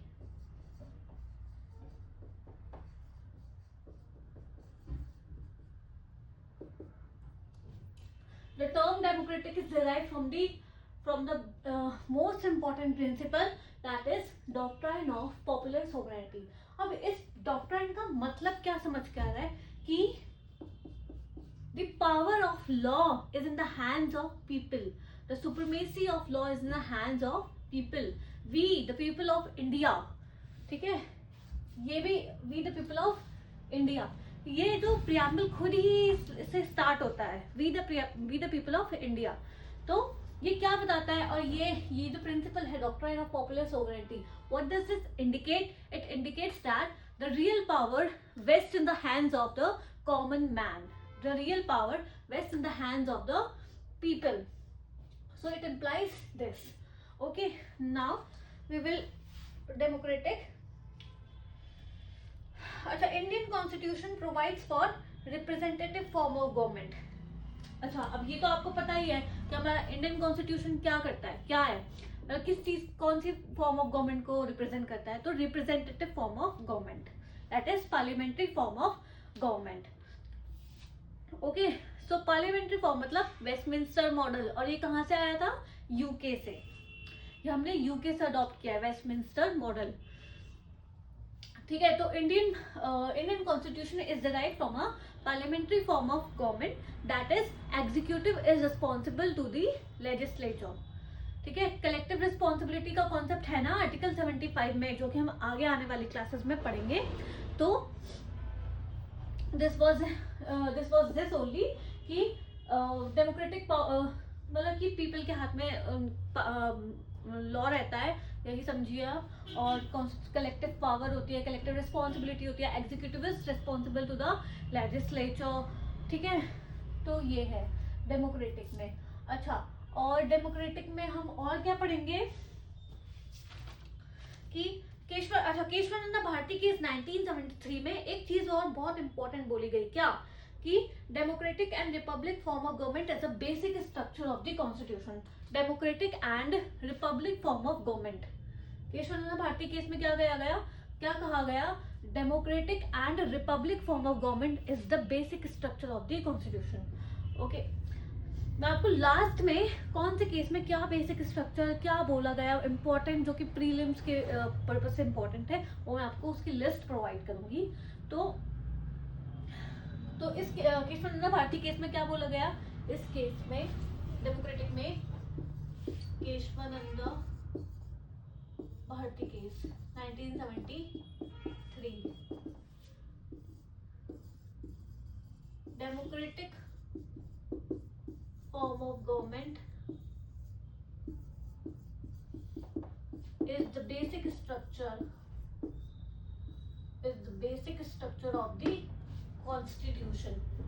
Okay, so जैसे कि यूनिवर्सल अडल्ट फ्रेंचाइज. अच्छा, अब ये जो डेमोक्रेटिक टर्म यहाँ पे लिखा हुआ है, यहाँ पे है, प्रियम्बल में भी लिखा हुआ है, तो ये हम कहाँ पे देखने के लिए मिलेंगे? इलेक्शन से रिलेटेड जितने भी आर्टिकल्स हैं वो सब कैसे होंगे? डेमोक्रेटिक. जैसे कि यूनिवर्सल अडल्ट फ्रेंचाइज और इलेक्शन प्रोसीजर्स एंड तो ये सारे जितने भी होंगे इलेक्शन से रिलेटेड, ये सब कैसे आर्टिकल्स होंगे, मतलब ये सब किसको रिफ्लेक्ट करते हैं? The term democratic. Okay, now the next one. अच्छा, एक और केस आता है, Mohanlal versus district magistrate of Raebareli. Mohanlal versus District Magistrate of Rai Bareli, 1993.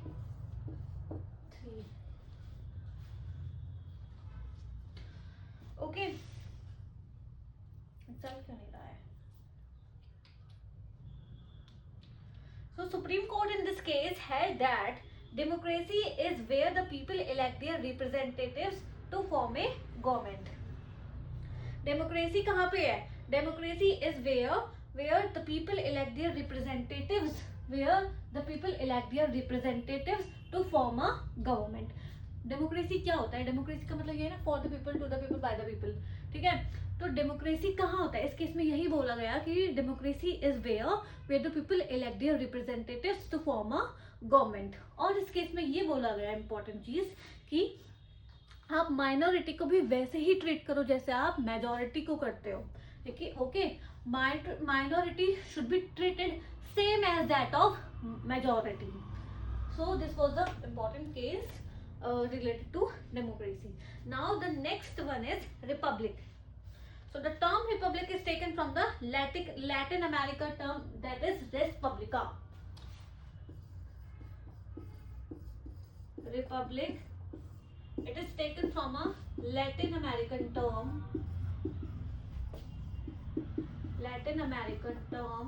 that is res publica.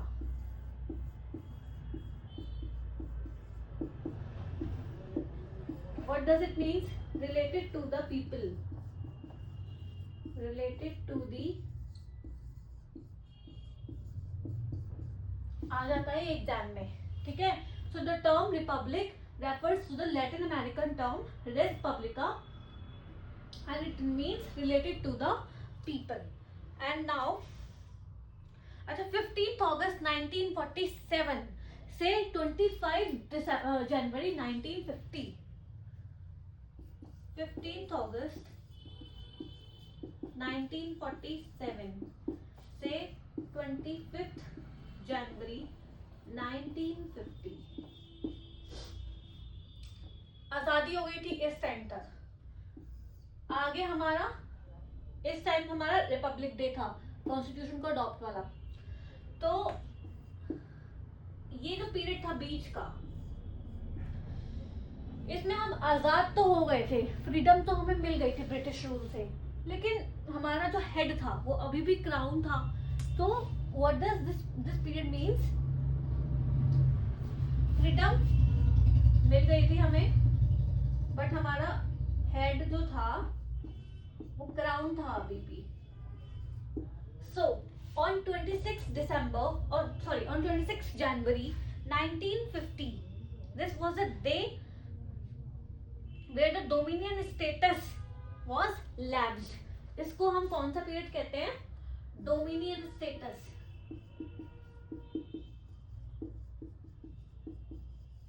जब हमारा फ्रीडम हमें मिल गई लेकिन हमारा हेड क्राउन है, उस फेज को क्या कहा जाता है? डोमिनियन स्टेटस कहा जाता है. ठीक है, और ये डोमिनियन स्टेटस कब खत्म हुआ?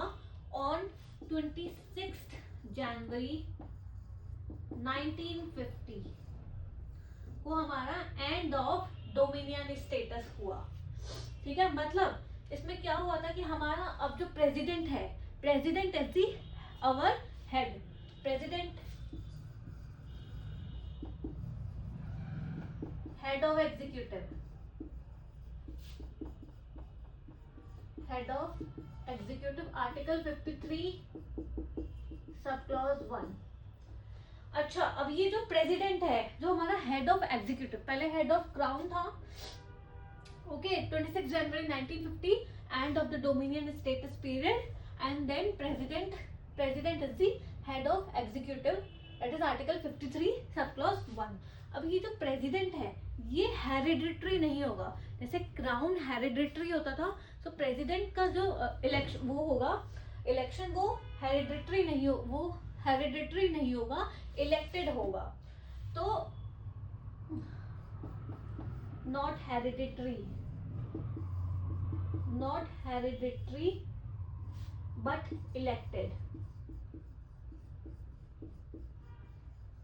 Article 54 and 55.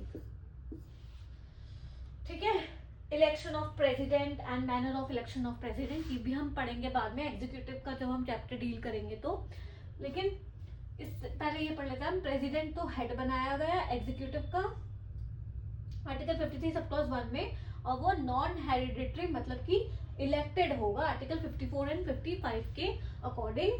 यहाँ पे थर्ड है कि end of dominion status 26 January 1950 and existence of popular sovereignty. ठीक है, existence of popular, fourth one is यही था ना पॉपुलर सोवरेनिटी हमारा, so existence of popular sovereignty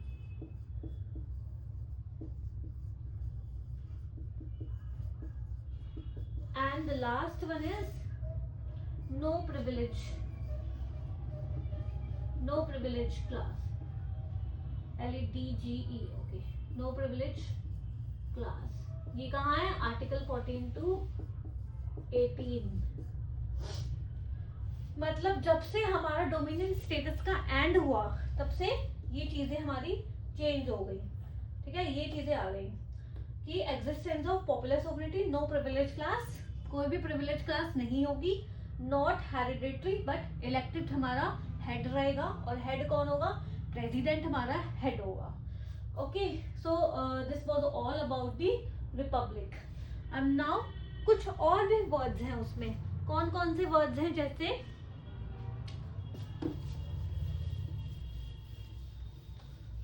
आपके जो ये वाले वर्ड्स थे, जो ये वाले कीवर्ड्स हैं वो इम्पोर्टेंट है from the exam point of view, और जो ये अब मैं बताऊंगी इनके बारे में बस आप एक शॉर्ट पैराग्राफ भी लिखेंगे वो भी चलेगा।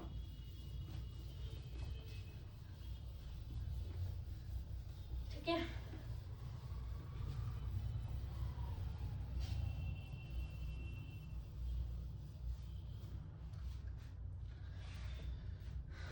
तो वो है जस्टिस। अब ये सब बताने की तो जरूरत है नहीं कि जस्टिस कहाँ से लिया, ये सब आपको मैंने पहले भी बता दिया, तो और एक बार अभी बीच में रिवाइज करवा दिया है। तो आर्टिकल 39A, ठीक है, और आर्टिकल 39B एंड डी है ना, yes, article 39, no, B and C, concentration of wealth. ठीक है, तो ये जस्टिस के बारे में है ये articles. Then liberty of thought, expressions, belief, faith and worship.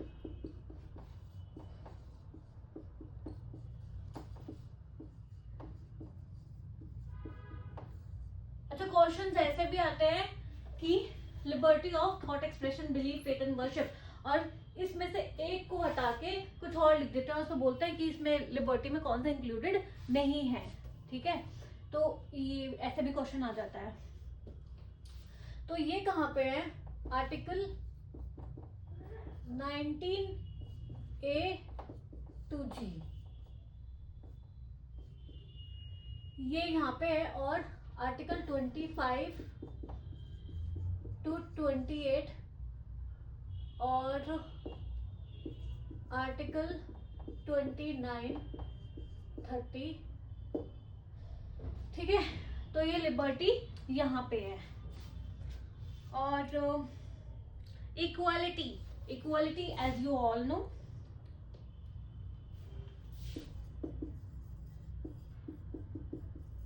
Article 14 to 18। Now fraternity मतलब brotherhood, article 51A, fundamental duties में। ठीक है, फ्रेटर्निटी, ब्रदरहुड ये सब मैंने बताया था ना आपको, शॉर्ट में मेरी आपको शॉर्ट वीडियो मिलेगी, उसमें होगा, तो ट्रिक्स वाली है. Now the last one is liberty of thought, equality, justice. Okay, हो गए सारे. ठीक है, तो इसके बारे में एक, अच्छा ये और कर लीजिए, dignity of an individual, article 15 सब क्लॉज 2.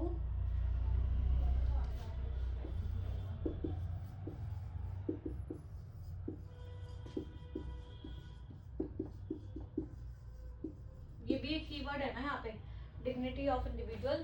तो आर्टिकल 15 सब clause 2, 17, 23 and 24 and integrity 42nd amendment से आया 1976. इंटीग्रिटी के साथ साथ और क्या आया, एसएस, मतलब SSI, socialist, secular and integrity. अच्छा, और ये कहाँ पे है इंटीग्रिटी, ये रिफ्लेक्टेड है इन टर्म्स ऑफ रीजनेबल रेस्ट्रिक्शंस,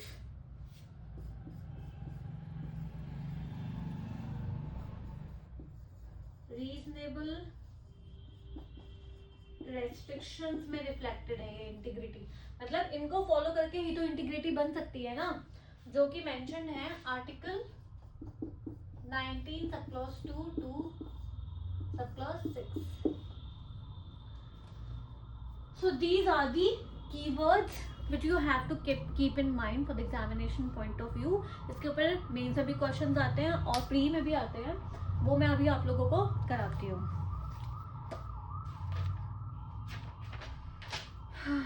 तो आपका ये हुआ कंप्लीट. अच्छा, और क्वेश्चन एक ऐसा भी आता है कि इन सबको, जैसे ये है justice, liberty, equality, fraternity, dignity, integrity, इन सबको क्रोनोलॉजिकल ऑर्डर में लगाओ. तो सबसे पहले क्या आता है, जस्टिस. देन ये आप ऐसे याद कर सकते हैं, JLEF.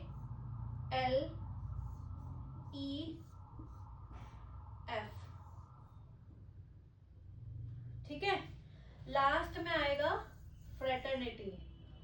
जस्टिस सबसे पहले आएगा, बस ये ऐसे याद कर लो, जस्टिस सबसे, क्योंकि justice is the most important, तो जस्टिस सबसे पहले आएगा, फिर लिबर्टी, फिर इक्वालिटी और फ्रेटर्निटी लास्ट में आएगा. अच्छा, और जैसे वो था सोवरेन, सोशलिस्ट, इनका भी क्रोनोलॉजिकल ऑर्डर आ जाता है, तो वो ऐसे है, SSSDR. सबसे पहले आएगा sovereign, then socialist, then secular and then democratic and republic. इनका क्रोनोलॉजिकल ऑर्डर SSSDR, JLEF. सबसे पहले आएगा justice, then liberty, equality, fraternity. SSSDR में क्या आएगा सबसे पहले, sovereign, sovereign, socialist, secular, democratic, republic. Okay, और SSI ये हमारा 42nd अमेंडमेंट से आया था, इसकी फुल फॉर्म क्या है, सोशलिस्ट, सेक्युलर एंड इंटीग्रिटी. तो अभी हम करते हैं कुछ PYQs और mains questions related to preamble.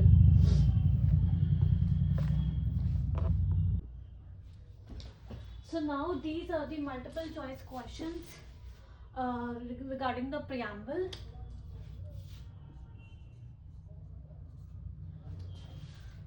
So take a look one by one on these and try to solve these on your own. So the first question is, legal sovereignty in India resides in the constitution itself and not in the we the people of India. This was held in the case of, options हैं, Lucknow development authority versus AK Gupta, Kesavananda Bharati case, Shankari Prasad case या Golaknath case. Question 1 दोबारा है क्या, मैं repeat कर देती हूँ. Legal sovereignty in India resides in the constitution itself and not in the we the people of India. ये कौन से केस में कहा गया था? तो अच्छा, ऑड वन आउट करेंगे हम. तो ये Lucknow development authority versus A K. Gupta, ये तो प्रियम्बल से रिलेटेड है ही नहीं। तो शंकरी प्रसाद केस, ये अमेंडेबिलिटी से रिलेटेड है, ये भी नहीं। गोलकनाथ केस, इसमें भी नहीं कहा गया। तो आखिर कहा किसमें? Kesavananda Bharati versus state of Kerala वाले केस में। Second question is, in re Berubari case it was declared by the Supreme Court that, options हैं, that the preamble is a part of the constitution, that preamble is not a part of the constitution, rule of law is not a part of the constitution, या फिर rule of law is a part of the constitution। तो री बेरुबरी case में अभी मैंने आपको जो पढ़ाया भी था, रूल ऑफ लॉ के बारे में तो कोई बात ही नहीं करता, तो ये दो ऑप्शन एलिमिनेट हो गए। बचे कौन से? कि preamble is a part of the constitution या फिर preamble is not a part of the constitution. तो री बेरुबरी केस में not a part of the constitution वाले को बताया था, क्योंकि preamble is a part of the constitution किसने बताया था? केशवानंद भारती केस में। तो बेरुबरी में तो नहीं बताया था ना कि preamble is not a part of the constitution. Now question number third is the term economic justice. Economic justice in the preamble is a resolution for A, equal distribution of wealth, B, economy in the administration of justice, C, socio-economic revolution, and D, chief justice of the poorer। इसका answer क्या होगा? Economic justice, जो कि मैंने अभी आपको बताया था।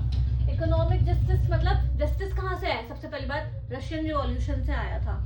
अच्छा, इकोनॉमिक मतलब जस्टिस सोशल पॉलिटिकल इकोनॉमिक था ना, तो इकोनॉमिक मतलब कि सोशल मतलब कि वो सोशली कि सबको इक्वल ट्रीट करना है, ठीक है। पॉलिटिकली मतलब कि पॉलिटिकल टर्म्स में, और इकोनॉमिक का साफ साफ मतलब आ रहा है कि इकोनॉमिक के टर्म में, तो ये रिलेटेड होता है equal distribution of wealth. Now question number fourth is, which of the following liberties the preamble of constitution does not guarantee, जो कि मैंने आपको बताया था कि ऐसे भी क्वेश्चन आ जाते हैं। So which of the following liberties in the preamble of the constitution does not guarantee? Liberty of thought, expression, ये वाला था ना, liberty of dash dash dash dash dash. तो इसमें से बताना है कि कौन सा नहीं गारंटी करता है प्रियम्बल, कौन सा है? लिबर्टी ऑफ थॉट तो करता है, belief, liberty of thought, expression, belief भी करता है, प्रैक्टिस ऑफ रिलीजन करता है क्या? वर्शिप, तो ये तीन करता है, liberty of thought, expression, belief, faith and worship. Liberty of thought, expression, belief, faith and worship, इन पांच को करता है। तो कौन सा बच गया? This one, practice of religion. So now next question is, next question is which statement is correct regarding the preamble? So preamble was adopted after adoption of operative articles of constitution. Second, it envisaged that all people should have fundamental rights. क्या preamble में ये envisage किया गया है कि all people should have fundamental rights? Third is, it seeks to secure good livelihood to all. And last is, it is not a part of constitution. तो it is not a part of constitution, ये तो गलत है ही, री बेरुबरी case. It seeks to secure good livelihood to all, कहीं पे ये है constitution में? ये भी नहीं है। It envisages that all people should have fundamental rights, क्या ये है? ये भी नहीं है। तो क्या बचा? The preamble was adopted after adoption of operative articles of constitution. Preamble तब अडॉप्ट किया गया, सबसे पहले प्रियम्बल को अडॉप्ट नहीं किया गया ठीक है। कॉन्स्टिट्यूएंट असेंबली ने पहले operative part of the constitution को अडॉप्ट किया। Operative part of the constitution से रिलेटेड जो प्रोविजंस थे पहले उन्हें अडॉप्ट किया, उसके बाद प्रियम्बल को अडॉप्ट किया। So preamble was adopted after adoption of operative articles of constitution. Now next question is, the three types of justice referred to in the preamble of constitution are. Justice है तो three types of justice कौन कौन से हैं वो बता रहे हैं, तो ये बताओ। इकोनॉमिक, पॉलिटिकल एंड सोशल, या फिर इकोनॉमिक, रिलीजियस एंड पॉलिटिकल, या फिर economic, social and religious, and last is political, social and religious. तो ऑड वन आउट करने पे रिलीजियस रिलीजियस रिलीजियस, कहीं पे ये है ही नहीं। बचा कौन सा? Economic, social and political. Next question is which of the following statutes has no preamble. इसके पास कोई प्रियम्बल ही नहीं है। कौन कौन से स्टैट्यूट्स? अच्छा, फिर से ऑड वन आउट करेंगे। द गवर्नमेंट ऑफ पाकिस्तान, इसका कुछ हमें पता है क्या? पाकिस्तान का कभी कुछ नहीं पता होता, तो ये आउट। स्विट्जरलैंड, इससे हमें कोई मतलब है नहीं। अच्छा, बचे अब इंडिया के ये दो, the government of India 1919 and the government of India 1935। इसको हम बोलते हैं Montagu Chelmsford reforms act. Montagu Chelmsford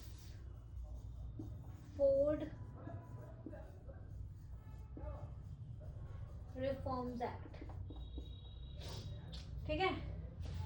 अच्छा, तो इसका है जिसके पास कोई भी प्रियम्बल नहीं है खुद का, वो है the government of India act 1935। इसके पास भी है 1935 वाला जो एक्ट आया था, उसका कोई भी प्रियम्बल नहीं है, ठीक है। So this was all about the prelims question. अच्छा, एक मेंस का क्वेश्चन लिख लीजिए। Question is, I will give it to you.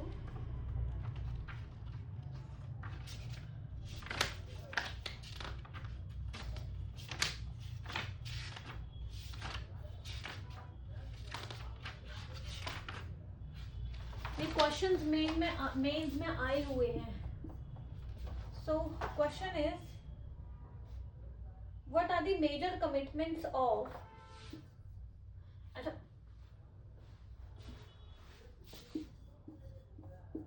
what are the major commitments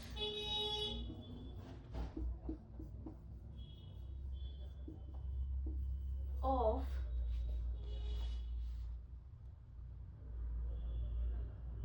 Constitution of India as incorporated, Constitution of India are as incorporated in its preamble, are as incorporated in its preamble, discuss with case, discuss, अच्छा इसके case laws नहीं है, discuss। Second question is, question number 1 is, what are the major commitments of Constitution of India are as incorporated in its preamble? And the second case is, preamble is a part of Constitution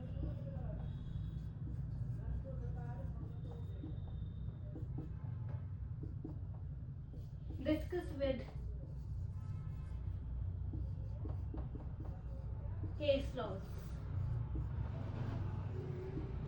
Second is, preamble is a part of the Constitution, discuss it with the case laws.